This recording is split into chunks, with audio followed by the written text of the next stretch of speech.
వి gold trusted gold buyers. మీరు తాకట్టు పెట్టిన బంగారాన్ని విడిపించి ఈ రోజు ఉన్న మార్కెట్ ధరకు కొనబడను.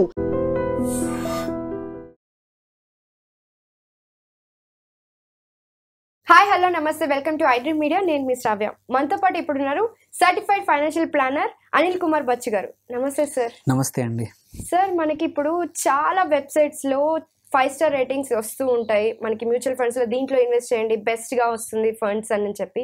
సో అలాంటి 5 స్టార్ రేటింగ్ ఉన్న వాటి మీద ఇన్వెస్ట్ చేస్తే నిజంగా బెనిఫిట్ ఉంటుందంటారా? అంటే చాలా రిలవెంట్ క్వశ్చన్. ఇదేంటంటే ఇప్పుడు సొంత వైద్యం లాగానే సొంతంగా ఫండ్ సెలెక్షన్, సొంతంగా ఇన్వెస్ట్ చేసుకోవడం అనేది క్వైట్ పాపులర్ అయిపోయింది. జనరల్గా 5 స్టార్ రేటెడ్ ఫండ్స్ అంటే పర్ఫామ్ చేయొచ్చు, but it's not a guarantee. ఏంటంటే మన ఇంపార్టెంట్ ఇన్వెస్టర్స్ తెలుసుకోవాల్సింది ఏంటంటే, ఏవైతే రేటింగ్స్ ఉంటాయో రేటింగ్స్ అనేది ఎప్పుడైనా పాస్ట్ పర్ఫార్మెన్స్ పైన బట్టి ఉంటాయన్నమాట. Let's a last 3 years, last 2 years, last 1 year, last 5 ఇయర్స్కి ఈ ఫండ్ ఎలా పర్ఫామ్ చేసింది when compare to its peers అనేది దాన్ని బట్టి రేటింగ్స్ ఇస్తారనమాట జనరల్గా. బట్ ఇందులో జనరల్గా ఏంటంటే లాజిక్ ఆల్సో సేస్ ఏంటంటే, ఏవైతే ఫండ్స్ మంచిగా పర్ఫామ్ చేస్తున్నాయో they tend to go on doing it, అంటే ఫ్యూచర్లో కూడా అలాగే చేయొచ్చు అని. But it is not a guarantee. It is possible, but it's not a guarantee. So అప్పుడు మరి ఏమి చేయాలి అని అంటారు. ఎందుకు గ్యారంటీ కాదు అంటే, first performance can change any time. Reason ఏంటంటే, ఇంతకుముందున్న ఫండ్ మేనేజర్ డిఫరెంట్ అయి ఉండొచ్చు, ఇంతకుముందున్న థీమ్ డిఫరెంట్ అయి ఉండొచ్చు, పోర్ట్ఫోలియోలో కంపెనీలు మారచ్చు. ఓకే, సో మెనీ థింగ్స్ ఏవైతే ఉన్నాయో ఇంతకుముందు ఆ సిచ్యువేషన్లో పనిచేసినవి మార్పు అనేది జరగచ్చు ఇన్ ద ఫ్యూచర్. అలాంటప్పుడు సేమ్ రిటర్న్స్ ఇస్తాయని నమ్మకం లేదు. సో థింగ్స్ అప్పుడు చేంజ్ అయ్యే అవకాశాలు చాలా ఎక్కువగా ఉన్నాయి. అండ్ ఇంకొకటి కూడా ఏంటంటే, రొటేషన్ చాలా మటుకు జరుగుతూ ఉంటుంది. మనము లాస్ట్ 1 ఇయర్ బాగా పర్ఫామ్ చేసిన ఫండ్స్ మేబీ వాళ్ళు సెలెక్ట్ చేసిన పోర్ట్ఫోలియోలో ఉన్న స్టాక్స్ బట్టి ఒక్కోసారి ఏమవుతుంది, ఆ ఇండస్ట్రీ డౌన్ అయిపోతే నీ పోర్ట్ఫోలియో సరిగా పర్ఫామ్ చేయకపోవచ్చు. ఇప్పుడు నంబర్ 1 ఉన్నది సడన్గా ఆ కేటగిరీలో 40 ఫండ్స్ ఉంటే నంబర్ 10 అవ్వచ్చు, నంబర్ 20 కూడా అవ్వచ్చు, నంబర్ 30 కూడా అవ్వచ్చు.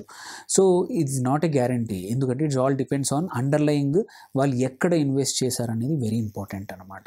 అందుకే ప్రతిసారి కూడా portfolio, fund manager and regulatory changes ఏమైనా ఉండొచ్చు. ఒక్కోసారి ఇంతకుముందు పర్మిషన్ ఎక్కువగా లార్జ్ క్యాప్ ఆర్ ఎక్కువ స్మాల్ క్యాప్కి ఉండొచ్చు, ఇప్పుడు సడన్గా మారినా కానీ ఫండ్ యొక్క క్యారెక్టర్ మారుతుంది, ఈ 5 స్టార్ రేటింగ్ అవన్నీ పని చేయవు అట్లాంటి సిచ్యువేషన్లో. బట్ జనరల్లీ ఈ 5 స్టార్ రేటింగ్ అనేది ఎలా యూస్ చేయాలంటే, ఒక కేటగిరీలో 40 ఫండ్స్ ఉంటే అందులోంచి ఒక 4-5 షార్ట్ లిస్ట్ చేసుకోవడానికి రేటింగ్స్ వాడుకోవాలి.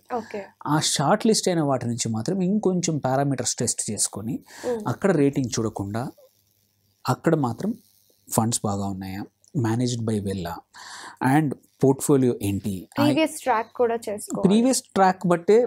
Previous track is always important, but మిగిలిన అన్ని పారామీటర్స్ కూడా ఈ 4-5 మీద ఇన్స్టెడ్ ఆఫ్ 40 మీద పెట్టడం టైం వేస్ట్. ఒక 3-4 సెలెక్ట్ చేసుకొని షార్ట్ లిస్ట్ చేసుకొని, లైక్ ఎగ్జాంపుల్ ఒక మిడ్ క్యాప్ ఫండ్ మనం సెలెక్ట్ చేస్తున్నాము కావాలి మనకి, అందులో 5 స్టార్ 4 స్టార్ రేటెడ్ ఒక 4 ఫండ్స్ తీసుకొని అందులో కంపారిజన్ చేసుకొని ఏవి కన్సిస్టెంట్గా పర్ఫామ్ చేస్తున్నాయి, మార్కెట్ అప్ సైడ్ ఉన్నప్పుడు కానీ డౌన్ సైడ్ ఉన్నప్పుడు కానీ మంచిగా కన్సిస్టెంట్గా పర్ఫామ్ చేసే ఫండ్స్ని చూస్ చేసుకొని, ఫండ్ మేనేజర్ కూడా హిస్టరీ బాగుండి. అంటే ఎలాంటి పారామీటర్స్ బేస్ చేసుకొని మనము చూడాలంటారు? ఒకటి compulsory past performance is obviously important, but దాంతోపాటు పోర్ట్ఫోలియో ఏంటి, అండ్ ఇది కంటిన్యూస్గా కన్సిస్టెంట్గా ఎవ్రీ క్వార్టర్లో కానీ ఎవ్రీ 6 మంత్స్లో కూడా ఆల్వేస్ టాప్ పర్ఫార్మింగ్ ఉందా లేదా అనేది చాలా ఇంపార్టెంట్. ఇవాళ నంబర్ 1 ఉందని చూడకండి, టాప్ 5లో ఎప్పటికున్న ఫండ్ 5-6 అయినా పర్లేదు. Because top ఫండ్కి and 6th 7th ఉన్న ఫండ్కి ఒక 1% డిఫరెన్స్ ఉండొచ్చు, but it's consistency is more point. అందుకే నేను ఏం చూస్తామంటే, టాప్ క్వార్టైల్లో ఫండ్ ఉన్న ఫండ్ని చూస్ చేసుకుంటే there is a high chance that ఆ ఫండ్ బాగుండొచ్చు. అలాగే ఫండ్ మేనేజర్ ఏంటి, వాళ్ళు అండర్లైన్ పోర్ట్ఫోలియోలో ఉన్న స్టాక్స్ ఏంటి, ఐటీ వైపు ఎక్కువ పెట్టారా, ఫైనాన్షియల్స్ ఎక్కువ పెట్టారా, పెట్రోలియం ఎక్కువ పెట్టారా, దాన్ని కూడా వెరీ ఇంపార్టెంట్. దాన్ని బట్టి కూడా అండ్ ఆ ఫండ్ పర్ఫార్మెన్స్ అగైనెస్ట్ రిస్క్ ఎంత తీసుకుంది, ఆ 2 రేషియోస్ కూడా చూసుకోవాల్సి వస్తుంది. మల్టిపుల్ రేషియోస్ ఉంటాయి, ఆ రేషియోస్ కూడా కంపేర్ చేసుకోవచ్చు. దీన్ని బట్టి అండ్ కొద్దిమంది ఎక్స్పెన్స్ రేషియో కూడా చూస్తూ ఉంటారు. ఇవన్నీ చూసుకొని మాత్రమే ఫండ్స్ సెలెక్షన్ చేయాలి. దాంతోపాటు ఓన్లీ రేటింగ్సే కాదు, ఇవి చూడండి. ఎట్ ద సేమ్ టైం అయినంత వరకు మీ ఓల్ పోర్ట్ఫోలియోలో ఈ ఫండ్ ఫిట్ అవుతుందా లేదా చూసుకోవడం కూడా ఇంపార్టెంట్. సో అంటే మీ రిస్క్ ప్రొఫైల్ తగ్గట్టు ఆ ఫండ్, ఎందుకంటే ప్రతి ఫండ్కి కూడా సెబీ ఒక రిస్కోమీటర్ ఇస్తుంది అనమాట.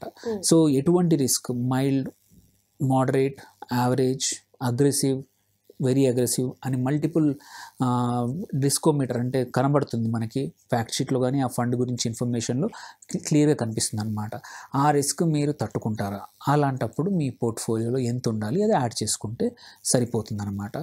సో అందుకే ఓన్లీ ఆ ఒక్క రేటింగ్ కాకుండా కొంచెం ఎక్కువ పారామీటర్స్ తీసుకొని ఆ కేటగిరీ ఫస్ట్ సెలెక్ట్ చేసుకొని ఆ కేటగిరీలో ఏవేవి 4-5 రేటెడ్ మంచి రేటెడ్ ఫండ్స్ తీసుకొని వాటి మధ్యలో కంపారిజన్ చేసుకొని అందులో ఒకటి మంచిది పిక్ చేసుకుంటే ఏంటంటే ఇట్ ఈస్ బెటర్ దాన్ ర్యాండమ్గా ఎవరో చెప్పారని కాకుండా కొంచెం మనం ఫర్దర్గా స్టడీ చేస్తే ఏంటంటే ఓన్లీ 5 స్టారే కాదు మిగిలిన నంబర్స్ కూడా చూసుకోవడం కన్సిస్టెన్సీ వల్ల మన రిటర్న్స్ బెటర్గా వస్తాయండి. Okay sir, thank you so much sir. Thank you అండి.